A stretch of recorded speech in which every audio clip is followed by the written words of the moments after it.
Yo, selamat datang di channel Warga Anime, warganya para wibu sedunia. Dan masih bersama Mr. Q di sini. Pada kesempatan kali ini, Mr. Q akan menceritakan alur cerita manga Solo Leveling chapter 118 sampai chapter 120. Di mana kita akan diperlihatkan amarah Jinwoo yang sangat mengerikan ketika melihat adiknya dalam bahaya. Dan kita juga diperlihatkan Beru yang telah menghadapi boss dungeon. Dan langsung saja, tanpa basa-basi lagi, mari kita mulai.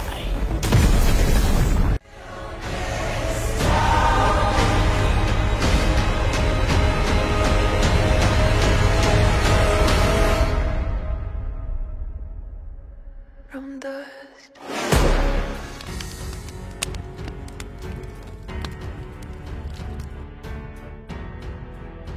Ketika Jinwoo sedang menyusuri dungeon bersama Guild Knight, ia tiba-tiba merasakan transmisi kuat dari prajurit bayangan yang berada di dalam bayangan Jin-Ah. Jinwoo pun merasakan firasat buruk yang akan terjadi kepada adiknya tersebut.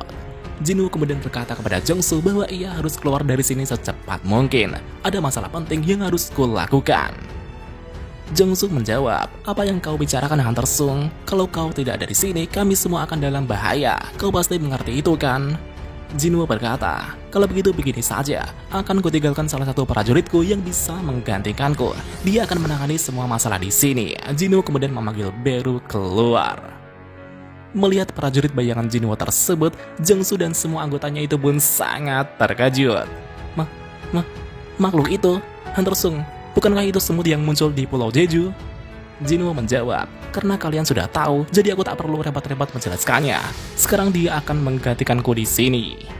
Jinwoo kemudian memberikan perintah kepada Beru untuk melindungi semua manusia ini. Beru menjawab, "Baiklah Tuan, lalu bagaimana dengan mereka yang bukan manusia?" "Lakukan sesukamu, Beru." Beru kemudian melepaskan aura kekuatannya. Merasakan aura kekuatan Beru tersebut, para hunter pun dibuat merinding. Jinwoo kemudian mengeluarkan beberapa prajurit semut lagi. Jinwoo berkata, "Mereka adalah prajurit yang akan membantu kalian. Seharusnya 20 prajurit sudah cukup kan?" Di satu sisi, Jongsu dan Jung Yerim berkata, Tunggu Hunter Sung, apa kau benar-benar akan pergi begitu saja? Bagaimana kalau prajurit samanmu itu hilang kendali?" Jinwoo terlihat marah dan berkata, "Kalau kalian tidak mau, aku akan menarik prajuritku kembali. Lebih baik ada mereka daripada tidak sama sekali kan?" Melihat Jinwoo yang sedang marah, Jongsu dan anggotanya itu pun sangat ketakutan. Mereka pun menuruti perkataan Jinwoo. Karena skill Shadow Exchange masih cooldown, Jinwoo tidak bisa ke tempat Jin-Ah secara langsung. Sialan, kenapa harus terjadi di saat seperti ini? Jinwoo dengan cepat kemudian bergerak meninggalkan dungeon. Itu karena Jinwoo sangat panik dan khawatir dengan keadaan Jin-Ah. Namun ketika Jinwoo akan keluar dari dungeon, muncul pasukan undead yang menghalangi gate-nya. Jinwoo kemudian mengeluarkan dagger-nya dan berkata, "Enyahlah dari jalanku."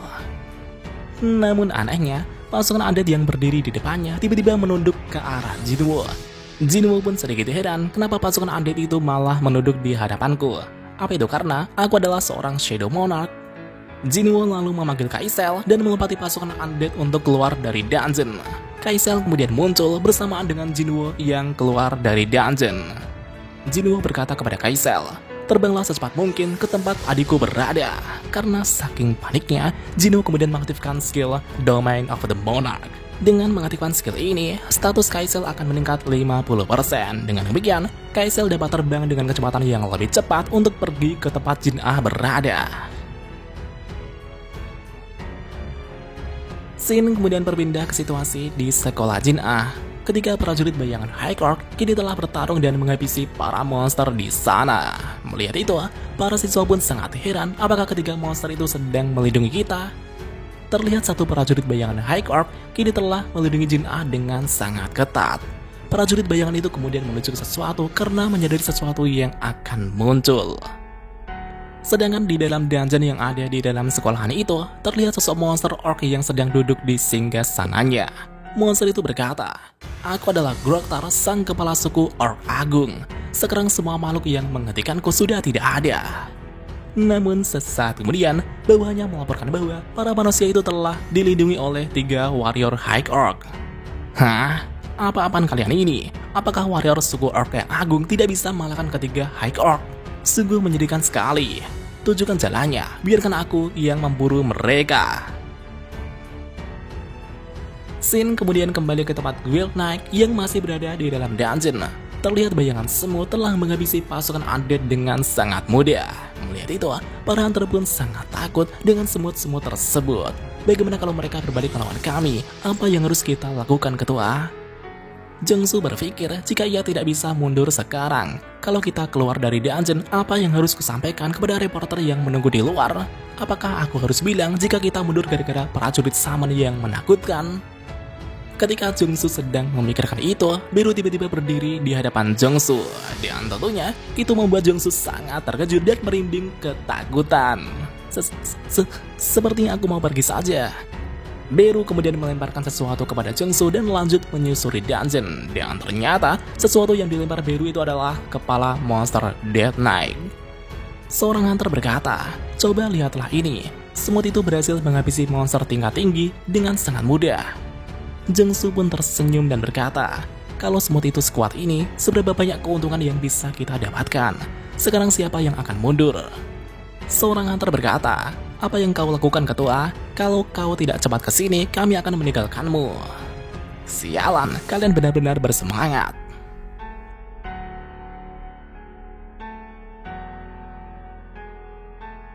Sin kemudian berpindah ke situasi di sekolahan. Di sana terlihat, Groktar sang pemimpin monster orc agung kini sudah berhadapan dengan ketiga prajurit bayangan High Orc. Para monster orc kemudian menyemangati kepala suku mereka. Groktar berkata, "Tato adalah bukti dari jumlah pertarungan bangsa orc selama hidupnya. Kalian pasti sudah banyak melakukan pertarungan dan membunuh juga. Tapi apa segini saja kemampuan kalian? Buatlah aku merasa senang." Dan pada saat itulah, Groktar bergerak dengan cepat dan langsung melepaskan tebasan pedangnya. Tapi di satu sisi, prajurit bayangan itu pun berhasil menahan serangan tersebut. Groktar pun sedikit terkejut dan berkata, "Rupanya kau mampu menghentikan seranganku ya.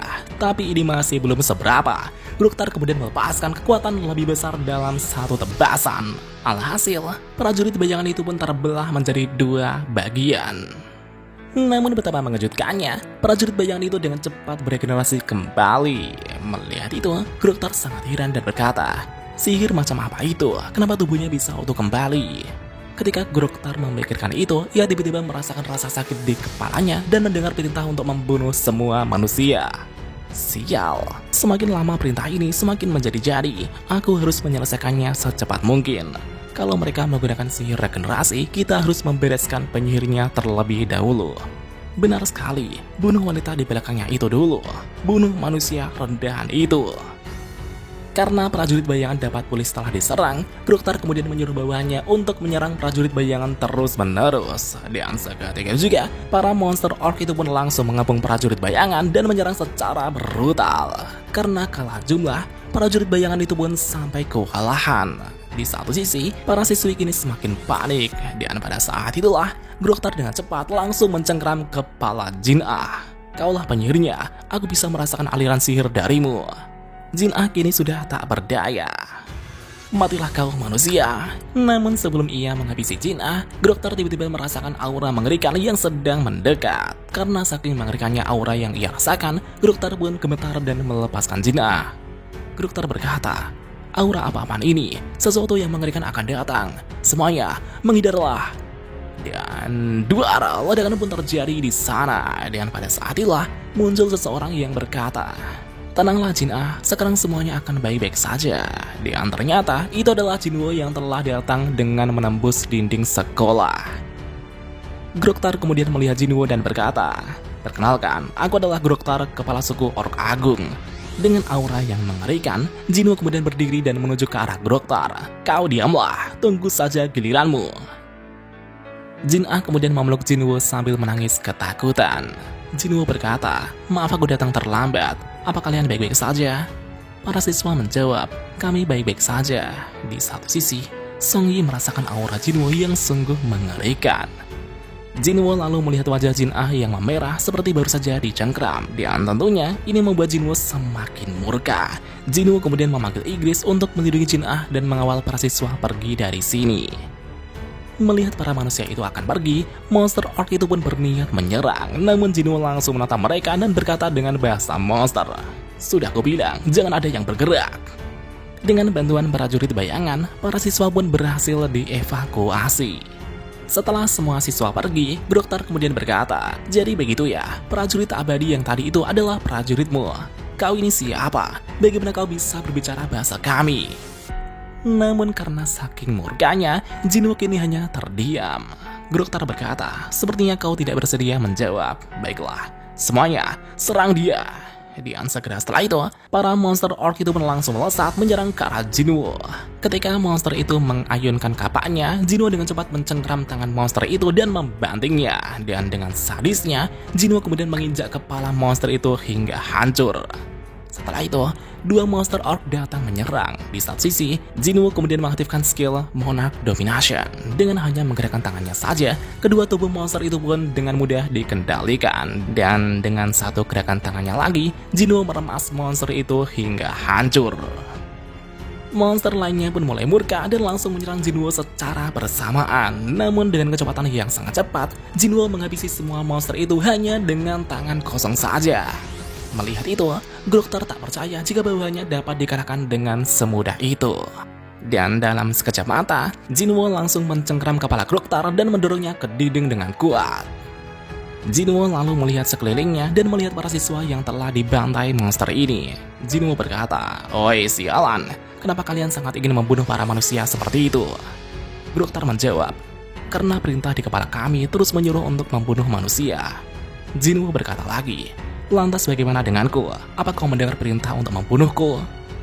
Dokter menjawab, "Tidak, aku tidak mendengar perintah itu. Tolong ampunilah aku." Jinwoo berkata, "Jadi menurutmu, apa aku ini bukan manusia? Kurasa proses kematianmu tidak akan begitu nyaman." Dan segera setelah itu, Jinwoo yang sangat murka itu pun langsung mencincang Dokter dengan daggernya. Scene kemudian kembali ke tempat Guild Knight yang masih berada di dalam dungeon. Di sana terlihat prajurit bayangan semua telah memakan pasukan undead yang telah mereka kalahkan. Tapi di satu sisi, Jung Yerim kini berusaha menarik mayat monster dari mulut bayangan semut tersebut. Ia berkata, "Cepat lepaskan, monster ini sangat mahal untuk dijual, terutama monster vampir ini." Karena mangsanya ditarik-tarik, bayangan semut itu pun kesal dan melukai Yerim. Segera setelah itu, Beru kemudian datang menghentikan pertikaian mereka. Beru lalu mengaktifkan sihir penyembuh untuk mengobati luka Yerim. Melihat dirinya disembuhkan, Yerim sangat heran bagaimana bisa skill penyembuh makhluk saman ini lebih hebat dariku. Setelah menyusuri dungeon lebih dalam, kini mereka telah tiba di sebuah ruangan tempat bos dungeon berada. Dan ternyata, ruangan ini dijaga oleh Arklik, sosok monster necromancer yang terbang di antara pasukan undead tingkat tinggi di sana. Para hunter yang melihat itu pun berkata, ternyata bos dungeon ini adalah Arklik, bahkan ini jauh melampaui Death Knight. Jungsu berkata, "Sial, di antara semua bos dungeon, monster ini terkenal gara-gara pernah membantai guild Huang Ryong di Cina. Karena mereka tak bisa mengalahkan bos dungeon, maka terjadilah dungeon break. Tapi untungnya, kejadian itu bisa diredam berkat hunter Liu Zigang. Dan sialnya, semua monster undead di sini tidak bisa dianggap sebagai rank A biasa. Sekarang kita harus bagaimana, ketua?" Namun tiba-tiba muncul pasukan undead lagi dari luar ruangan. Dengan demikian, mereka telah dikepung dari depan dan belakang. Jungsu berkata, "Sialan, pasukan undead yang dikalahkan prajurit semut telah hidup kembali. Yerim, sekarang gunakan skillmu." Yerim kemudian mengaktifkan skill Holy Shield untuk menahan pasukan undead dari belakang. Jungsu merasa jika raid ini sungguh mustahil tanpa adanya hunter Sung Jinwoo. Yerim kemudian berteriak dan berkata, "Ketua, batas skill ini hanya 5 menit saja, cepat kalahkan bosnya." Di tengah kepanikan Jungsu, Beru kemudian menghampiri bos dungeon di sana. Dari udara, bos dungeon berkata, "Kalian adalah prajurit bayangan. Kenapa prajurit bayangan dari Sang Monarch datang menyerang kami?" Beru kemudian menunjuknya dan menjawab, "Karena Sang Monarch telah memilih kami, sedangkan kau tidak terpilih." Bos dungeon berkata, "Tidak mungkin, apa yang sebenarnya terjadi? Akan kutanyakan sendiri kepada Sang Monarch." Namun seketika itu juga, Beru sudah berada tepat di depan bos dungeon dan langsung menyerang bos dungeon tersebut. Mau mati saja banyak bacot. Dan apakah yang akan terjadi selanjutnya? Mari kita lanjut di part selanjutnya.